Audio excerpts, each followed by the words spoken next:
Jesus, I surrender all to him, I freely give. To Jesus, I surrender. All to him, I freely give. I will ever love and trust in his presence.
Jesus.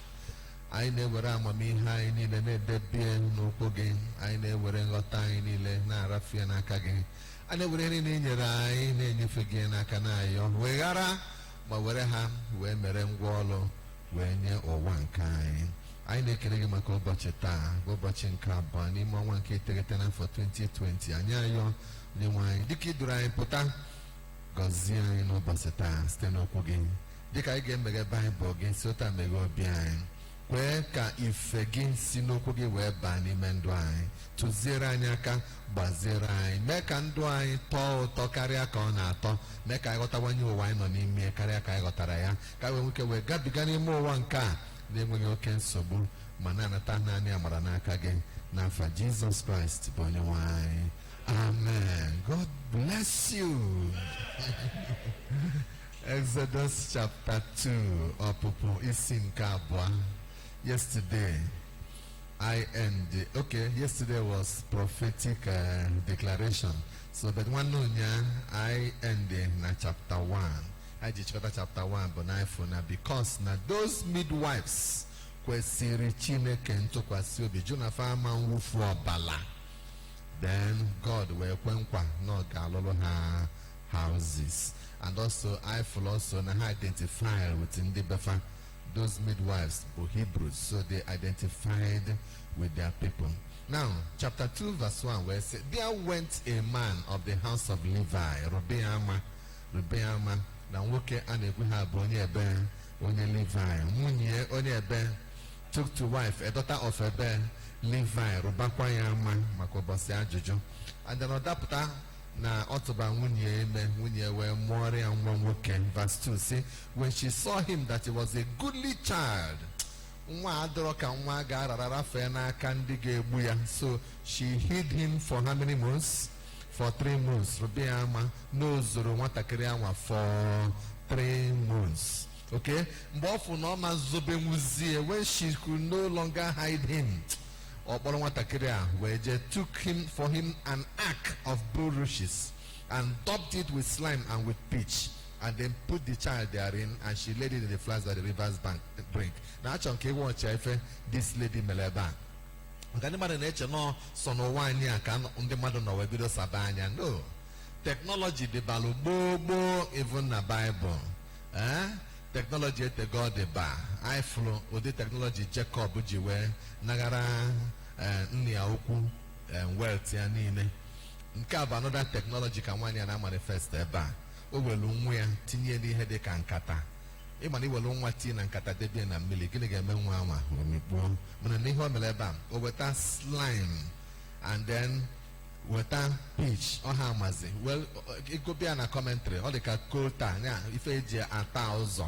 Kobia watawolia we machi sie nya bunkata dozi sie yo ofuma ko gesi we bu no we godo nwa tini me that ihe de kankata anwa tinye na mmili osele n'enu amụrụ m onye gwalia amụrụ m onye kuzilie ha anwa mana that was what the woman did, and then boji we will decorate said that thing obulie hu ya tini ya kpuchie ya ofuma welie je na akụkụ mmili doba nwata kele anwa. And then nya wono we je walo rapozia nwanne the boy nwanne nke nwaanyi nke ada nke tolia I message chapter na afa that girl beginning Miriam. Osi Miriam nolu n'ebe ni ne nwa ka ị mara ihe nya na ihe ga-eje obi this woman no molu nwa na agwa na somehow na nwa ga survive akekweria arara nwa arafe n'aka ndị Egypt ka egbuo ya nwatakịrị amalụ ma ọ sị na ọfụlụ ọbụrụ a goodly child mana ịgụọ ya na Hebrew chapter 11 ife akpọrọ n'ebe ahụ bụ na sị na when na Moses was a proper child ya ifu ya ọ bụrụ na ozuru ka ya ọ tọrọ ụtọ nwatakịrị ọ tọrọ ụtọ nwa. Okay, so nwanne nwaanyị verse 4 wee sị and his sister stood afar off to wit what would be done to him ka ọ marazi ihe ga-eme nwatakịrị a. At that point called up time na ada Pharaoh according to verse 5 say ada Pharaoh wee bụrụ na ọ dapụtara ịbịabịa wee warụ ajụjụ wee bụrụ kedu ihe o ji wee bụrụ at that point ebe edebelu nwa na akụmili a ka ada Pharaoh ji wee bịa malụ na ọ ga-awarụ nwaanyị na ọ bụrụ ofu nwaanyị enwere ife ọ pasịta bịara ịbịa warụ for the boy wee kpọrọ ya gaba na bia nwaanyị o ji bụrụ ada Pharaoh o nwere ha na-akpọ divine arrangement kwuo ya divine arrangement. Onye ọbụla n'ime anyị n'ebe a ọkwefu whatever ife ọsọ nya bụli abụ ife na-eme na ndụ gị n'ụwa Chineke nwere arrangement o nwere for your life. God nwere divine arrangement for your life. Onwe iji wee nọ n'ebe a n'ụtụtụ a onwe ife ọ by divine arrangement na ịnọ n'elu bed gị na-alalụ ụla onwe reason iji bịa onwe ihe Chineke chọọ ka ịnụ onwe ihe God chọrọ ime na your life. Everything in the mmadụ most times na bụ by divine arrangement. And so nwaanyị abịa warụ wee fụ nwatakịrị anwa verse 6 wee sị mgbe ọ bịa meghee ọfụ na nwatakịrị nọ n'ime ya ọfụ ife kechi meghezie ya ọ bụrụ na nwatakịrị nọ n'ime ana nwatakịrị ya nọ n'ime na-ebe akwa the baby was weeping, you know, and then she had compassion on him. We sị na onye a ga-abụrịla ofu n'ime ụmụaka ndị Hibru na nke ntị o nwere nke my wife gosi m na was it Facebook or WhatsApp dị ha o nwere nwatakịrị adọmpụ na akụkụ dustbin, you know, itile na carton then wule jedebe na dustbin. Now nke anwa bụ foolishness of the highest order. Mmadụ ga-amụọ nwa ife a nwa na-akọ ihe a so many people na-achọ ụmụaka ha ga-adopt kpọlụ ka ọ bụrụ zụọ ya ka nwa nke fa ka mmadụ ga-apụta mụọ nwa wele eti na katọn jee tụfuo ya na dustbin. nke Moses a bụ na mama ya welie debe welu nwanne position aka ọ na-anya mara ihe ga-eme e believe na ọ bụ na oweregodo onye bịa kpọrọ nwa na Chineji fetikwa aka mee gịnị kulie na the dị mfa mkpa bụ na the protection of that child or the highest act of mmadụ dị callous bụ mmadụ dị wicked bụ mmadụ ịnọkọta mụọ nwa tinye na katọn je tinye na dustbin jewazi alụ onwe gị ife ọsọ nya bụrụ ya mezi nwatakịrị a anyị na-afụ dị na-eji atọ na gọta anyị na-afụ dị na-ewele aka ụfọdụ na-edebe na main road ka moto bịa finish ye I mean that is wickedness of the highest order. Welu nye hand over to ndị na-achọ nwa ga-enye gị ego when ndị dị ready to pay you handsomely because of that child. Why not do the right thing? So n'ebe a nwaanyị a debe mana nwa ya the position to look after that child and know what will become of that boy. na verse 7 mgbe nwanne nwaanyị bịa fụ ka ada Fero ji egbuye ya fụ na nwatakịrị na-ebe akwa fụ na the woman they are confused na ọmụmụ ihe na nwa ga-eme. The girl July there manifest ya. Verse 7, the sister said to Pharaoh's daughter, shall I go and call to you a nurse of the Hebrew women that she may nurse the child for you? Or muje kpọọlụ gị ofu n'ime ụmụ nwaanyị ndị Hebrew ka ọ bịa kpọrọ nwaanyị ele gị anya ịchọka. Then the woman say, yes my dear, jee chọọlụ m onye ga-abịa n'elu m nwaanyị anya. Na nkelefe that girl mee o je kpọta ma ọ mee ha je kpọọ ma ọ mee ha. So verse 8, Pharaoh's daughter said to her, go. And then the maid went and called the child's mother. So kita kele onye je kpọta ka onye nwatakịrị ya anya onye dị ha ma mommy the boy onye mụrụ the boy onye mụrụ ya nwere ezigbote ebunobi wee nye nwa na-echere nwatakịrị ezigbo echiọma nye nwa ka abịa sịkwa bịa ha ya bịa na nwa anya. Na verse 9 wee sị, and Pharaoh's daughter now said unto her, take this child away and nurse it for me, and I will give you your wages. Negekwa ntị o, gị nwa mụrụ nwa gị nwa ka aha ya taa ka inye nwa ịmụrụ ala mana n'elu a ga-eme gịnị a ga-akwụ gị ụgwọ. And ọ bụ I can imagine mama Moses na-asị ya hey ife aga na-akwụkwa m oye lukwa $1,000 a month o ife afịakwala arụ ine nwa anya afụfụ dị na ya ọsịa no problem na akwụghị $1,000 ana ọ na-ekwe ọnụ n'elu isi nwa ya. ịghọtara ihe na-ekwe ọkwa ifo o nwere ka God si eme miracle.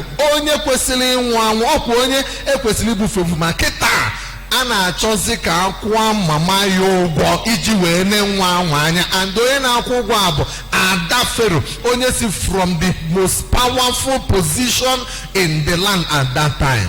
ọkwa ifo gị nwa ebe ọbụla a na-echere gị echiche ọnwụ heaven will turn it around for your good in the name of Jesus Christ.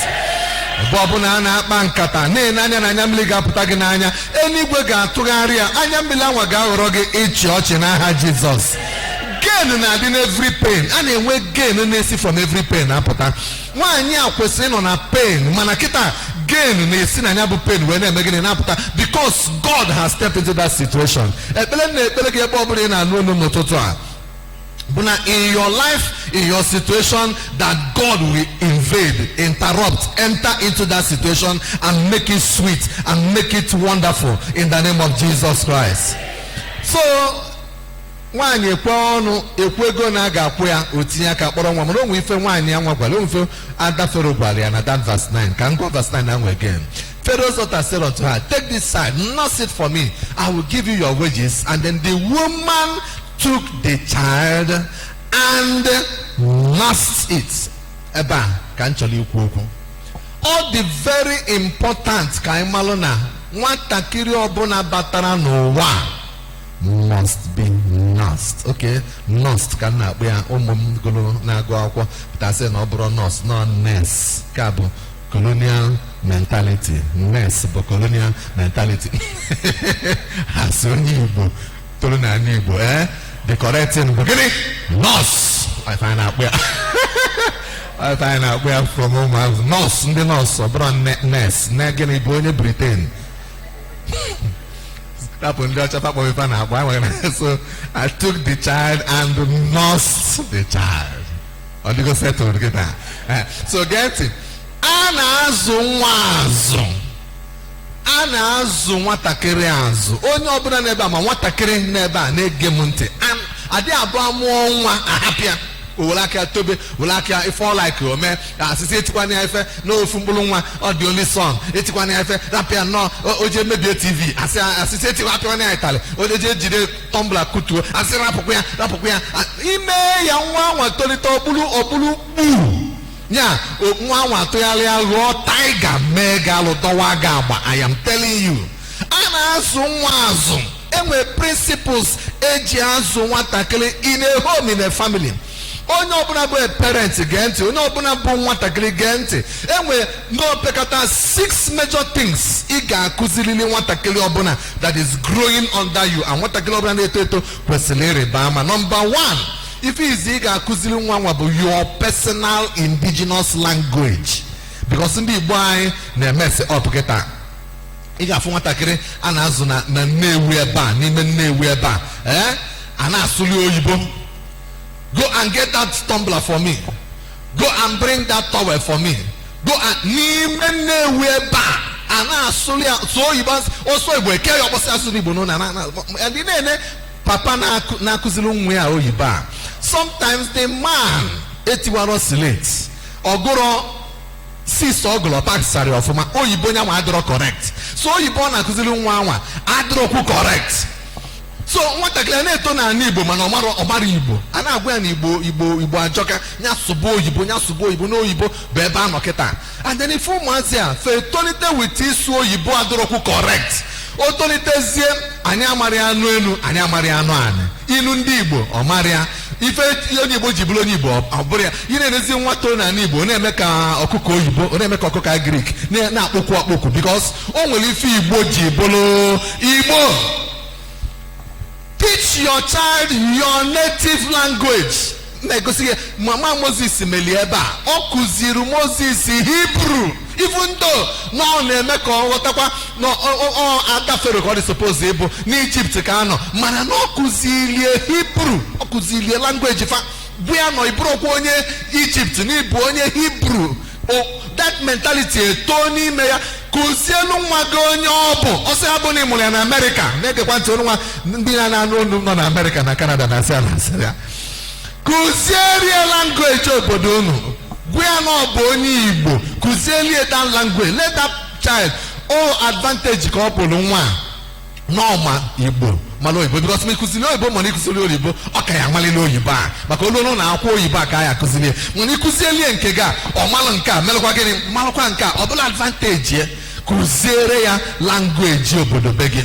Nke a bụ the first thing onye ọbụla bụ nwa kwesịrị ịmụta na family ya. You must learn your native language. Nke ịbụa, you must teach every child how to work hard. Ị ga-akụzilie otu esi agba mbọ. Kụzielie na laziness adabara ụla nwere time eji alalụ ụra nwere time eji eteta ụla. Can't be sleeping like onuku. Onye ọbụla na-alalụ oke ụla uche ya dị ezuchi oke ọfụma, onye ahụ dị amachi ife ọfụma. Ife onye ọya na-akpụkwa ọkpụkpụ onye na-alalụ ụla too much lalụọ mgbe ị ga-alalụ teta and then mụrụ anya work hard. Ọ bụrụ na ọ na-agụ akwụkwọ kụziere ya how to read, how to write, how to be industrious nọ na akwụkwọ. Ọ bụ ife ọbụla ọ na-eme ọ bụrụ na ọlụ aka ka ọ na-alụ kụziere ya na onye agbara mbọ na ndị Igbo si na aka aja na translate to ọnụ mmanụ. Ọ bụrụ na aka ya bụrụ aja na ọnụ ya na mbụkwa mmanụ. Kụziere ya let every child learn that they must know how to work hard. Nke ịtọ, kụziere ya your faith. Ọ kwefuru okwe gị ọ bụ na ịbụ onye nke Christ, bend down kụziere nwa gị otu esi abụ onye nke Christ. Kpọrọ ya mgbe ị na-abịa n'ụlọ ụka, kpọrọ ya jebe na children ministry, Anglican children ministry, kpọrọ ya gaa n'ebe ọbụla ga-enyere aka idevelop that faith gị nwere onwe gị nwere. Let your faith be transported into the life of your children. Ha mụta okpukpe gị, ha mara okwukwe gị, ha mara ihe ikwere na ya, ha kwekwuo n'ihe ikwere na ya.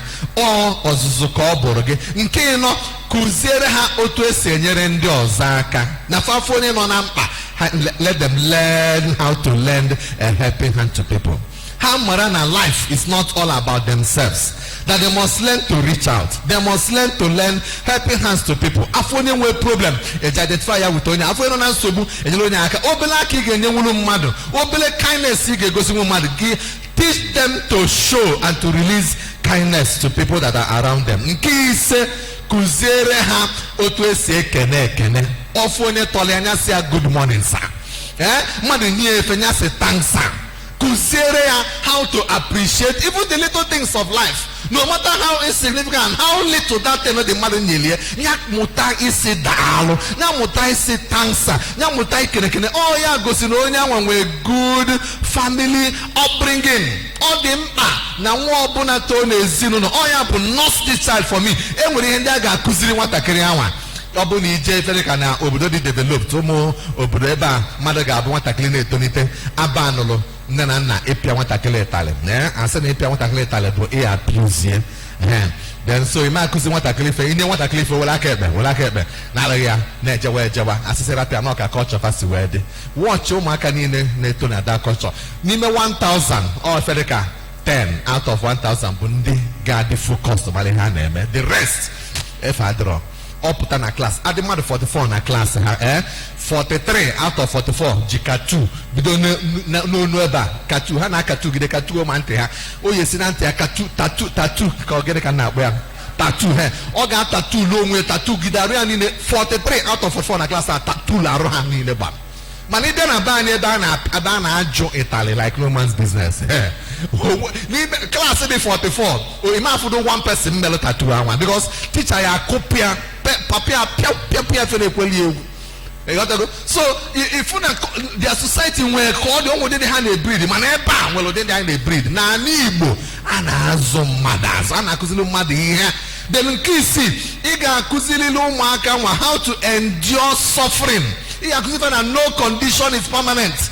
No, not that. If a dimma, nature, if a will danger. Or Pakogene Bunkesolomia, Otology, Natolo, Mologo, or Gabo Bosoni, Mujigulu, facing and Bologo, Megani, Nalo survivor. Iga Kuzilumoge, no condition is permanent. No, not that. Nesutala, no, don't mean a life of Gadotala. Oh, when we got Bolo, we can't want it, or not that in every family, Selu Dieke, Obunifeseke, teach that child how to survive. Obuno make a business as a reputation problem. Teach that boy how to adjust and how to survive. These are things that you must teach children in the home. Omaga gamo etolili nezuno marry hendia. Go wenyere haka imen koma in the journey of life. Okay, and then was so many other things. 6 are the basic. Mbana sing Mama Moses, but all this boy child and nurse the child for me.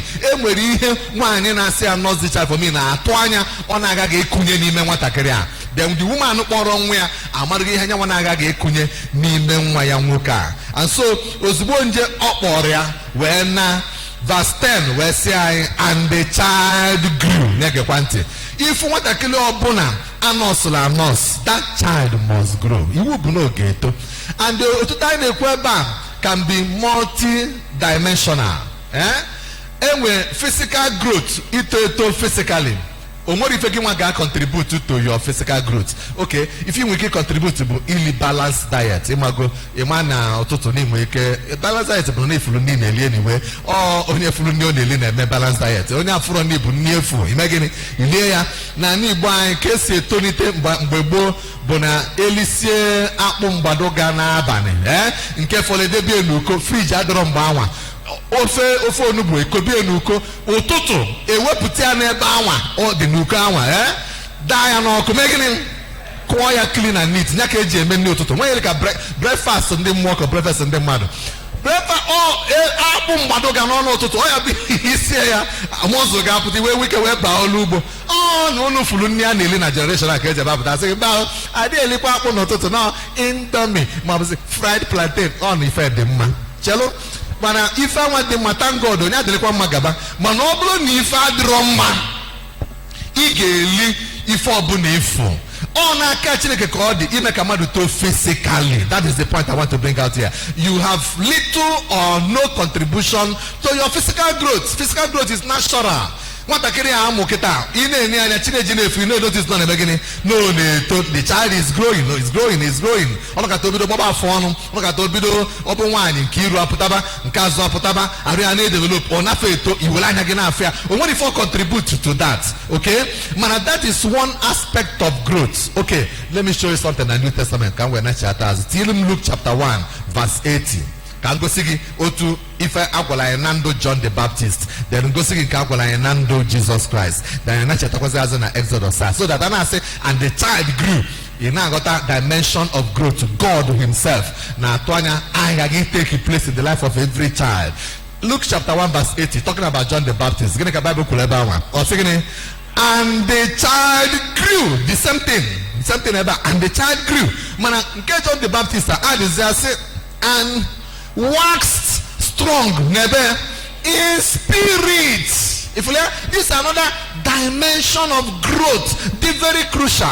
No bonadindo get experience in Andrea. So if you can expect every human being born on planet Earth, it grows here physically. You must also grow in spirit, in your spirituality. Oh yeah, but nobody is permitted to be a spiritual nobody. You are not permitted to be a spiritual ignoramus. Iga amalili ihe ime mmụọ. Iga wax strong in spirit. Nke ama adro natural. Bro naka Chineke ka ọ dị, naka onye ka ọ dị, naka gị nwa ka ọ dị. It is in your power to begin to learn to develop yourself spiritually. Or naka gị ka ọ dị, ọ dị make a decision for Jesus Christ. Naka gị ka ọ dị make a decision to allow the Holy Ghost to be in your life. Naka gị ka ọ dị make a decision that you need to start feeding your spirit man. Onwere onye ga-abịa gụrụ gị Bible. Onwere onye ga-abịa kpọte gị n'abalị gị gụọ Bible. Gị ga-eji aka gị teta, gị ga-eji aka gị gbanyụọ TV gị, milikiliti n'abalị, gbanyụọ everywhere. Sata Bible gị mee gịnị gụọ ya.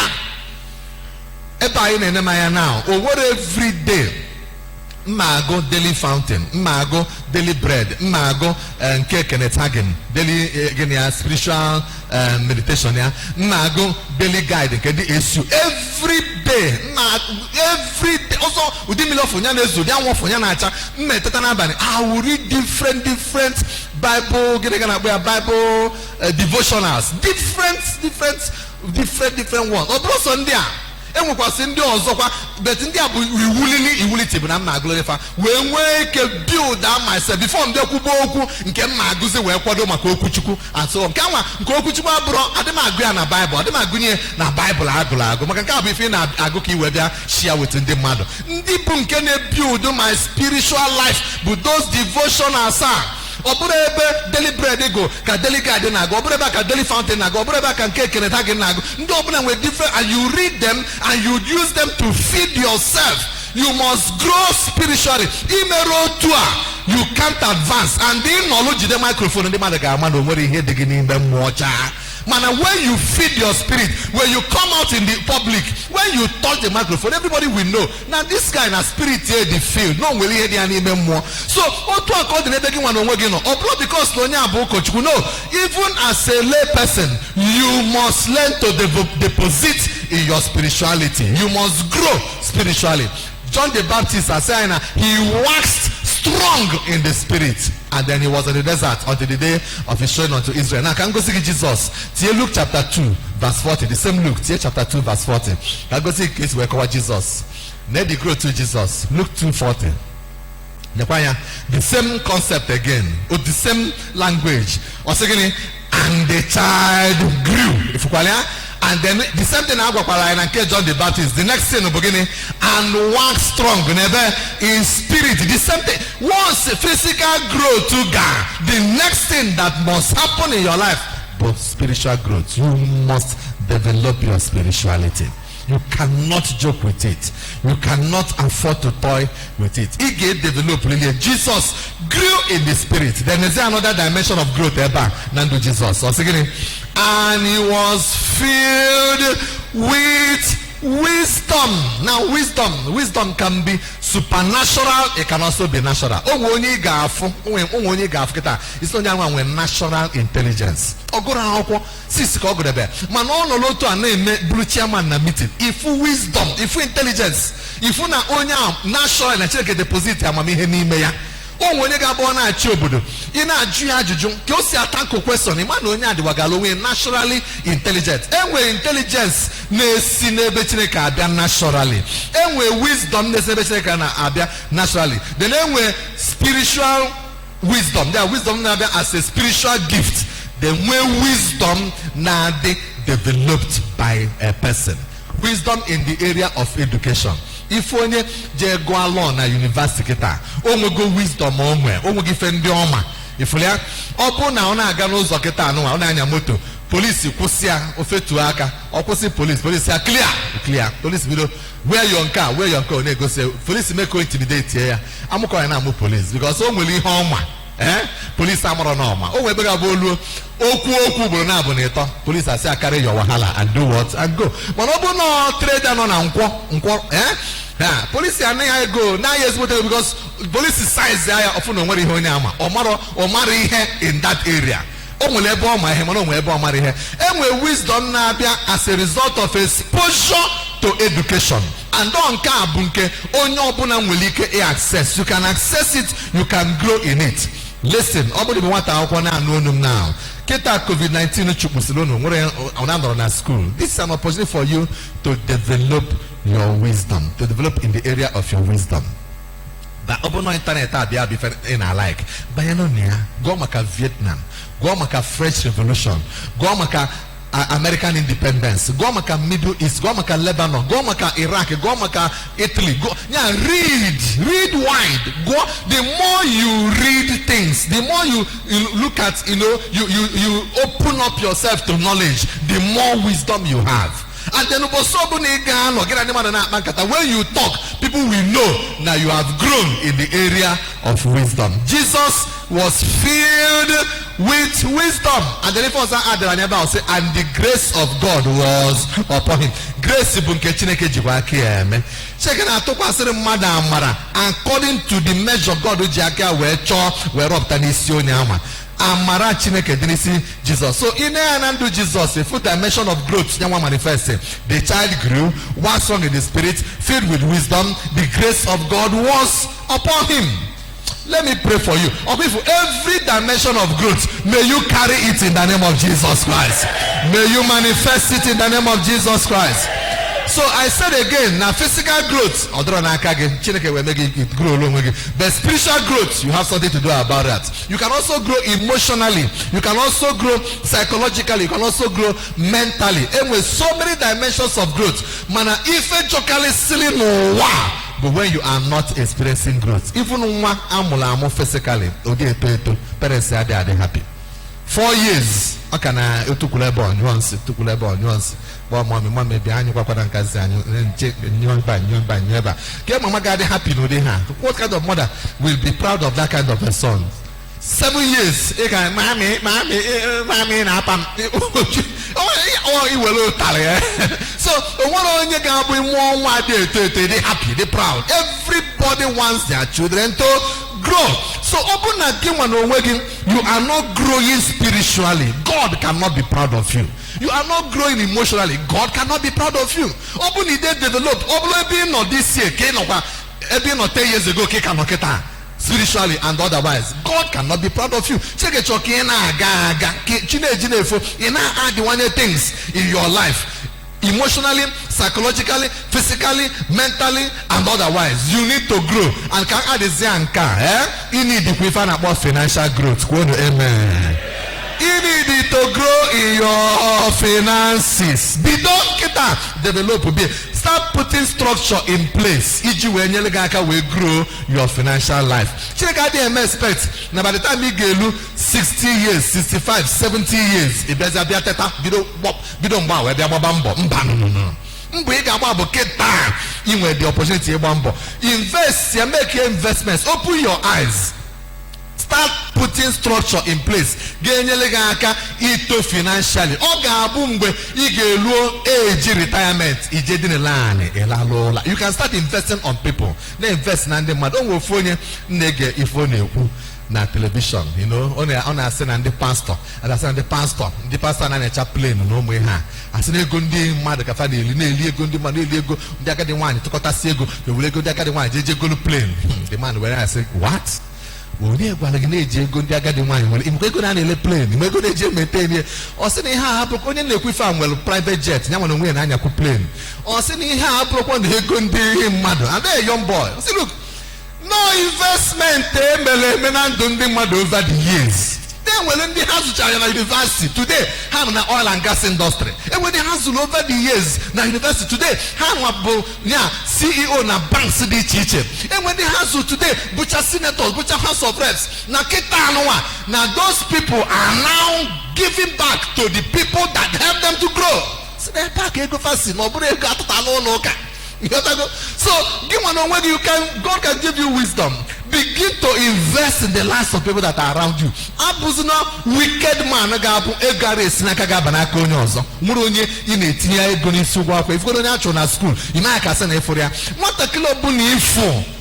invest in the life of that boy. God can use that child to also grow you financially. Can I hear a good amen? So the child grew. Next year, Exodus chapter 2 verse 10. And the child grew And then she brought him unto Pharaoh's daughter. Ada Pharaoh na be Pharaoh. And then he became her son. Then this boy, where was there Ada Pharaoh? And then she called his name Moses. And then she said, because I drew him out of the water. If circumstances surrounding the life of that person. Because this is a milli who says Kahana in Egypt out of Mo say only adopter na mili oya bifa. Okay? Now from that moment he became her son. If this woman now started taking responsibility over the life of that boy. Tell Acts of Apostles chapter 7 verse 22. Can go see the insight sitting in line on our address the mother. That time Acts 7:22. One come Moses. If all go like and Moses was learned in all the wisdom of the Egyptians and was mighty in words and in deeds. Can go give up if up na 1 year took time. Where's Moses na the best universities there when Egypt for your information. For your information. Mbaye go primary school as like na civilization began nebe. Omoyelutalia. Obidona civilization began in Egypt. On Egypt ka civilization manite. Egypt to my friend. Those of you who made mathematics, one theory and Pythagoras theory. Before.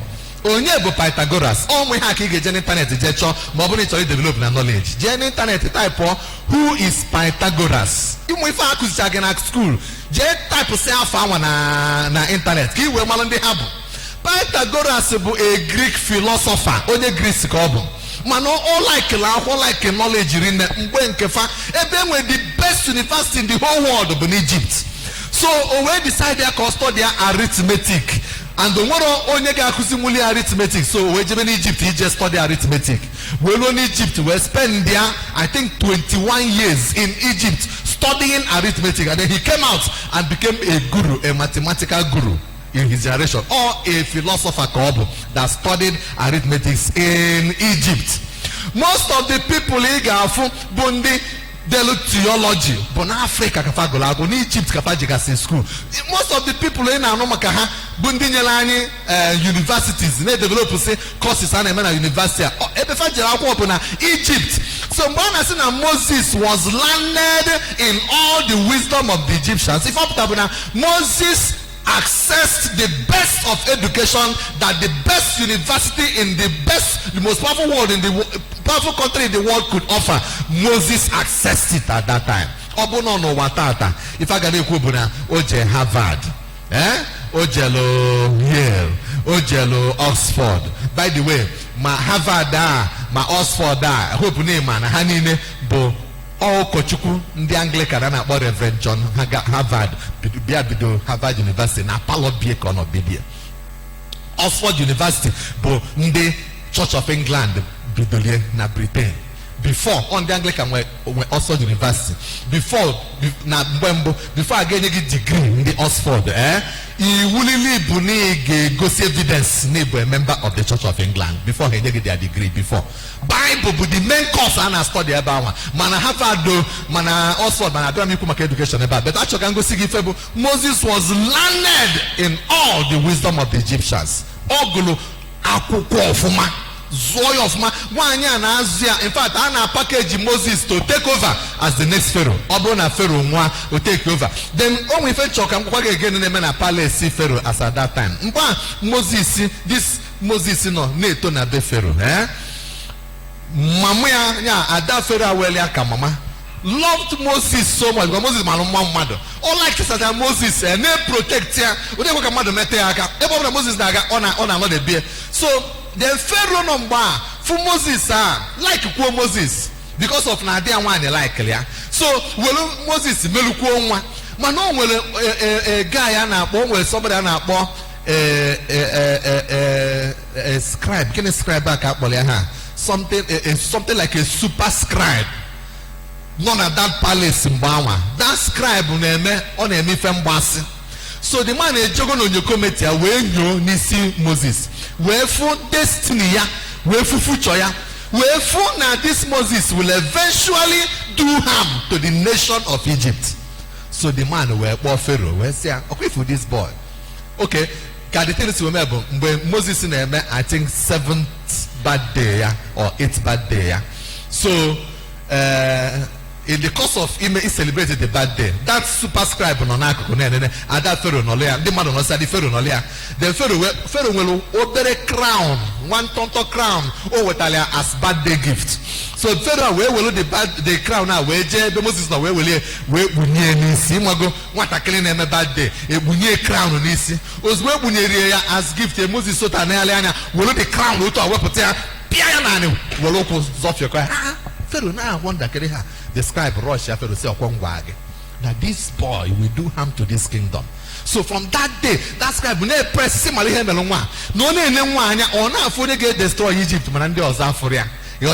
But Moses na eme ha because mama ya kusigolie, you don't belong here. So mgbe ebunyere ogbu a ọ na afọ ọmụ ya bịa o were the thing piano and zolisie, showing what he will yet do to that kingdom. If you have meaning in the Bible, man, ije go Josephus. Oh well, a historian about Flavius Josephus. He go story here, story Moses in here. You will see all these stories. Now, so Yobuni check here na Acts 7:22. Learned in all the wisdom of Egypt. Only for the one chok and weputa. Chineke chọ deal with any particular system or institution. Most often than not, if he will pass somebody through that institution. Only as taught the institution then eventually he will use that person to now deal with that institution. Chukwu choketa erase onye actually use with a particular religion, for instance. If okwe amunye onye anwa n'ime religion na onye eto na religion na master of ma the message Chineke akpali aka me onye anwa chali adi born again, then onye anwa can now become an instrument that we adopt and on that religion face na religion a we puta whether more secret society more okpukpe dị iche iche I'm an other in line with the calling of God. Even na church self na Anglican anya kita cheke nwere ike onye anya or see otu face agara the church or need somebody oge jiwe without revival. If oge omunye onye anwa nezu no broke chukwu onye anwa eto buru nwa chukwu study their system of ma rise ya Chineke akpali aka ọ dị born again onye anwa will so that onye anwa can now turn around and then help him to actualize his plan and his purpose for that particular church. Chineke si otu anwa eme n'ebe niile onye ka Chineke na-emekwa n'ebe a. Moses will have to pass through Pharaoh's house, study so that all potassium he will now know how to deal with the powers and the principalities that are in charge of Egypt. Give on the way, I'm going to again. Mana check your family and we reason God to Rapuki pass through all the pain. Maybe Papa got a joker, maybe Maggie Budibia, maybe always something, always something God to pass through that family. And then Chileke go see Jesus. It will not be able to use we liberate and but unfortunately, many of us are there and live out the purpose and the plan of God for our lives. No Maganya, check your family senior pota, check your background, your experiences, whatever is happening in your life. Open carry it out to God's purpose. They will not check it you make a carry it out. Chineke himself will turn and be against you. Oh yeah, but I follow you. In endo madanya. Because John align with God's plan and purpose for his or her own life in order to liberate members of the family. I'm going to too hard for you or the too high for you. I hope I am communicating. This morning I get better. God. Post to Moses in a Pharaoh for a purpose. I'm a we post to na family and senior weapota. Oh God, let it manifest in my life in the name of Jesus Christ. The church here, is supposed to ban a church or whatever communion. Oh my reason let that plan, let that purpose manifest fully in my life in the name of Jesus Christ. And then in case I get better, God multi-dimensional growth, anything growth, financially, growth, spiritually, growth, emotionally, growth. Now come like I try to make this stagnant, I try to make this static. Let me grow, oh Lord, so that I can be useful to you. ada bangulu ndi befulu onye toro to ama bangu Chineke ulu ito ibale ni gwelu ito financially ibala anyi ulu you know oro si no ga na kwade ha enwe onye ga wapụta kpọ gị na phone you know say oh my Lord Bishop as na kwado phone send the account number send the okunye nnukwute ego because no onye anwa toro to financially adokunye I bless ya mana oburu onye bụ akakpọ financially what do you mean on asuru ji say na tune na ekpele ekpele da lo bro so gị na ekpele ibesi ekpele enwe something you need to do will not talk ekpere Chineke oh you need to grow somebody you need to grow so that I give you a prayer point let's start with this issue of growth Chineke nyere m aka I want to grow I want to grow. Spiritually, I want to grow. Teach me to begin to make deposits in my life. Open me up, Lord, to information. Let me begin to read. Let me begin to open myself up. Let me begin to access information that will translate to knowledge. Knowledge that will transcend into wisdom. Father, teach me to grow. Spiritually, may I grow. Financially, teach me to grow. Open your mouth and begin to pray now. Begin to pray. May want to get better. No, we get better. See on your wine. Kuzere mi to mem kanto na Moses sitoro John the Baptist sito Jesus to mo onwem geto na lande no I need to grow oh Lord I need to grow in the realm of my spirit I need to grow physically I need to grow in the area of my finances oh God emotionally psychologically Lord mentally I pray that there will be growth in every area of my life let it begin to happen and manifest around me thank you my Father in the name of Jesus Christ our Lord we pray amen if also get the Chineke ebunobi anwu iji ma munye m n'ezinu na ebunobi iji ma munye m na n'ime church ya munyere m Chineke kwe ka o mezue na ndụ m let it begin to manifest in my life open me up show me why you allowed me to be born into this family show me why you allow me to be born inside this church oh God show me why you allow me to be exposed to the kind of things I've been exposed to in my life as I'm growing up Lord let those reasons begin to be made manifest to me may God no get better may God no get better your Chineke ya nyere ga aka n'akụkụ ahụ amara m n'igeme ya ka obi dị m mma amara m n'igeme ya ka obi dị m mma amara m n'igeme ya ka obi dị m mma baba amara m n'igeme ya ka obi dị m ife ọzọ ya Chineke ya nyere gị aka ihe niile aji ya eme ka mmadụ bụrụ onye azụrụ azụ let them begin to manifest in your life Chukwu kụziere gị ka ị nwee the right language ya mee ka o deepen your faith ya kụziere gị how to work hard ya kụziere gị how to greet people how to say thank you when people do something good in your life ya kụziere gị how to endure no matter the circumstance if you that you will know that there is no condition that is permanent ask the Lord to help you go if open up ife eji ama onye dị nursed onye dị trained onye dị well equipped to face the battles of life let them begin to manifest in your life let them begin to be made manifest in every area every aspect of your life open your mouth and pray that prayer Chineke anyị na-enye gị ekene anyị na-asọpụrụ gị anyị na-atụ gị mama maka ụbọchị taa anyị na-asị gị daalụ onye ezi omume maka n'ezie ịbụ na anyị Chukwu daalụ maka ndị na-eketala oke n'ime okwu a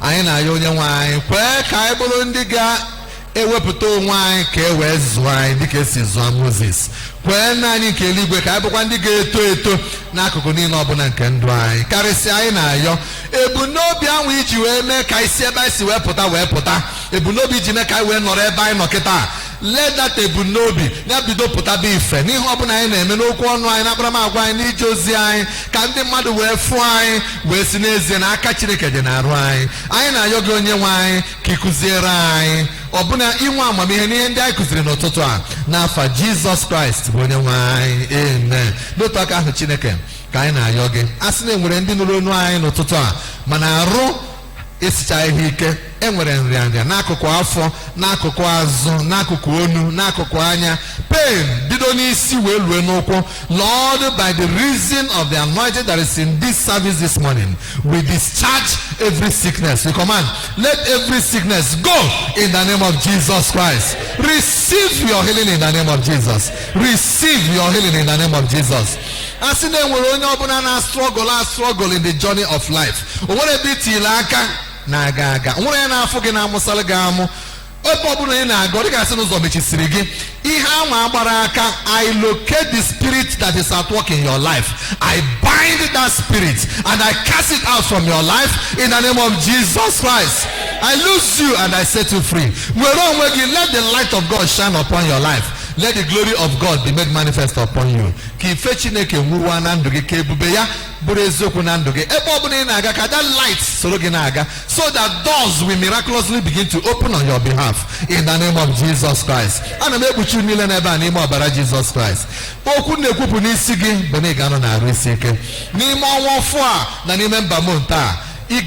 Testimonies upon testimonies upon testimonies. It shall be your ember month of uncommon testimonies. Shall be your ember months of uncommon miracles. Only for the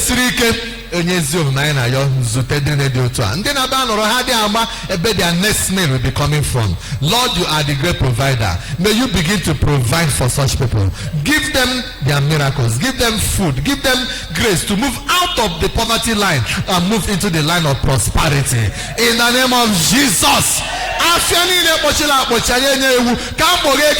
Jesus Christ. Amareji akpatego nyanda kwasegenaka yada kwasegenaka amareji afiroma yada kwasegenandoge onye nwanya anyị kere gị maka na anyị mara na ekpere anyị niile ị ga-aza kalịa ka anyị nwere ike ikpe ebe ekpere anyị bụ n'aha Jesus Christ bụ onye nwanyị. Amen. Can I hear a better amen? Okay, wepụta your offering. Thank God for today. Today is Wednesday, the 2nd day of September. Chineke ga-aga n'iru na agọzi anyị na-ekpuru onwe ya wee nye anyị wenye offering enu. Onye nwe anyị na-ekene gị maka anyị, kene gị maka ndị na-esere anyị n'ebe niile ọbụla ha nọ. Anyị na ya ngọzi gị n'isi ha niile n'otu n'otu. Now I use it as points of contact when they reach out to members of their families.